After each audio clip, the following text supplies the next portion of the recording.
AIIMS ಕಿಚನ್ಗೆ ಸ್ವಾಗತ. ಇವತ್ತು ತುಂಬ ಸುಲಭವಾಗಿ ಚಿಕನ್ ಕಬಾಬ್ ಮಾಡ್ತಾ ಇದ್ದೀನಿ. ನೋಡ್ತಾ ಇದ್ರೇ ತಿನ್ನಬೇಕು ಅಂತ ಅನಿಸ್ತದೆ. ಅಷ್ಟು ಟೇಸ್ಟಿಯಾಗಿ ತುಂಬ ಸುಲಭ ವಿಧಾನದಲ್ಲಿ ಯಾವ ರೀತಿ ಮಾಡೋದು ಅಂತ ನೋಡೋಣ. 3/4 kgಯಷ್ಟು ಚಿಕನ್ನ ತಗೊಂಡಿದ್ದೀನಿ. ಮೊದಲಿಗೆ ಸಣ್ಣ ಗೆಡ್ಡೆ 3 ಬೆಳ್ಳುಳ್ಳಿಯನ್ನು ತಗೊಂಡಿದ್ದು, 3 ಗಡ್ಡೆ ಬೆಳ್ಳುಳ್ಳಿ, ಅದರ ಅರ್ಧದಷ್ಟು ಶುಂಠಿ, ಸ್ವಲ್ಪ ಕೊತ್ತಂಬರಿ ಸೊಪ್ಪು, ಸ್ವಲ್ಪ ಪುದೀನ ಸೊಪ್ಪು, ನಂತರ 2 ಹಸಿರು ಮೆಣಸಿನಕಾಯಿ ತಗೊಂಡಿದ್ದೀನಿ. ಎಲ್ಲನೂ ಕೂಡ ಮಿಕ್ಸಿ ಜಾರ್ಗೆ ಸೇರಿಸ್ಕೊಳ್ಳಿ.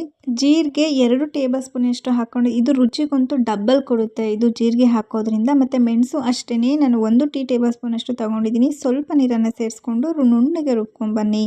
ಇವಾಗ ಕಬಾಬ್ ಪ್ಯಾಕೆಟ್ನ ಪೌಡರ್ನ ತಗೊಂಡಿದ್ದೀನಿ. ತೇಜು ಬ್ರ್ಯಾಂಡ್ ತಗೊಂಡಿದ್ದೀನಿ. ನೀವು ಯಾವ ಬ್ರ್ಯಾಂಡರು ಉಪಯೋಗಿಸ್ಬೋದು. 2 ಪ್ಯಾಕೆಟ್ ಹಾಕ್ಕೊತಾ ಇದ್ದೀನಿ. 10 ರೂಪಾಯಿಂದ 2. ನಂತರ ಇಲ್ಲಿ ಚಿಕನ್ ಮಸಾಲ ಹಾಕ್ಕೊಂಡಿದ್ದೀನಿ 1 ಸ್ಪೂನಷ್ಟು. ನಂತರ ರುಬ್ಬಿದ್ವಲ್ಲ ಮಸಾಲ, ಅದನ್ನು ಸೇರಿಸ್ಕೊತಾ ಇದ್ದೀನಿ. ಸ್ವಲ್ಪ ಅರಿಶಿನ ಮತ್ತು ಸ್ವಲ್ಪ ಉಪ್ಪನ್ನು ಸೇರಿಸ್ಕೊಂಡಿದ್ದೀನಿ. ಕಬಾಬ್ ಪುಡಿಯಲ್ಲಿ ಆಲ್ರೆಡಿ ಉಪ್ಪಿನಂಶ ಇರುತ್ತೆ, ಅದಕ್ಕೋಸ್ಕರ ಸ್ವಲ್ಪ ಸೇರಿಸ್ಕೊಂಡಿದ್ದೀನಿ. ನಂತರ ಬಿಳಿ ಎಳ್ಳು ಹಾಕ್ಕೊಂಡಿದ್ದೀನಿ, ಇದು ಕೂಡ ತುಂಬ ರುಚಿ ಕೊಡುತ್ತೆ. ನಂತರ ಒಂದೇ ಒಂದು ಮೊಟ್ಟೆಯನ್ನು ಸೇರಿಸ್ಕೊಂಡಿದ್ದೀನಿ. ಒಂದು ಅರ್ಧ ಚಮಚದಷ್ಟು ಗರಂ ಮಸಾಲವನ್ನು ಹಾಕ್ಕೊಂಡಿದ್ದೀನಿ.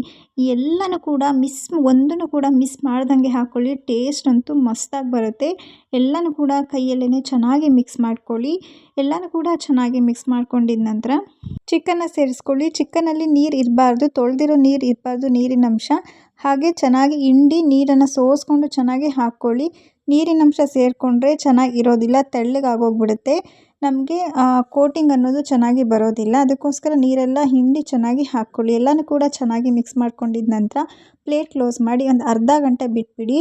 ಅರ್ಧ ಗಂಟೆ ಫ್ರಿಜ್ಜಲ್ಲಾದ್ರೂ ಇಡ್ಬೋದು, ಆದರೆ ಈಚೆನಾದ್ರು ಇಡಿ. ತುಂಬ ಚೆನ್ನಾಗಿ ಅದಕ್ಕೆ ಮಸಾಲ ಹಿಡಿಬೇಕು, ಆಗಲೇ ಟೇಸ್ಟ್ ಚೆನ್ನಾಗಿರೋದು. ಅರ್ಧ ಗಂಟೆ ಆಗಿದ ನಂತರ ಕರ್ಬೇವಿನ ಸೊಪ್ಪನ್ನು ಸೇರಿಸ್ಕೊತಾ ಇದ್ದೀನಿ. ಒಳ್ಳೆ ಫ್ಲೇವರ್ ಕೊಡುತ್ತೆ. ಕರ್ಬೇವಿನ ಸೊಪ್ಪನ್ನು ಸೇರಿಸ್ಕೊಂಡು ಮಿಕ್ಸ್ ಮಾಡ್ಕೊಳ್ಳಿ. ನಂತರ ಎಣ್ಣೆಯನ್ನು ಕೂಡ ಚೆನ್ನಾಗಿ ನಾವು ಹೊಗೆ ಬರೋವರೆಗೂ ಕಾಯಿಸಬಾರ್ದು, ಕಾಯೋಕ್ಕೆ ಬಿಡಬಾರ್ದು. ಸ್ವಲ್ಪ ಮೀಡಿಯಮ್ ಫ್ಲೇಮಲ್ಲಿ ಕೊಟ್ಕೊಂಡು ಎಣ್ಣೆಯನ್ನು ಕಾಯೋಕ್ಕೆ ಬಿಡಿ. ಎಣ್ಣೆ ಕಾದಾದ ನಂತರ ಇವಾಗ ಚಿಕನ್ ಪೀಸಸ್ನ ಹಾಕ್ಕೊಂಡಿದ್ದೀನಿ. ಚೆನ್ನಾಗಿ ಬೇಯಿಸ್ಕೊಳ್ಳಿ. ನಾವು ಬೇಯಿಸೋದ್ರಲ್ಲೂ ಕೂಡ ಅದರ ಟೇಸ್ಟ್ ಹೋಗುತ್ತೆ. ನಾವು ಹೈ ಫ್ಲೇಮಲ್ಲಿ ಕೊಟ್ಕೊಂಡು ಚೆನ್ನಾಗಿ ಬೇಯಿಸ್ಕೊಂಡ್ರೆ ಏನಾಗುತ್ತೆ, ಅದು ಗಟ್ಟಿ ಆಗಿಬಿಡುತ್ತೆ, ರಫ್ನೆಸ್ ಬರುತ್ತೆ, ಸಾಫ್ಟ್ ಅಂತೂ ಬರೋದೇ ಇಲ್ಲ.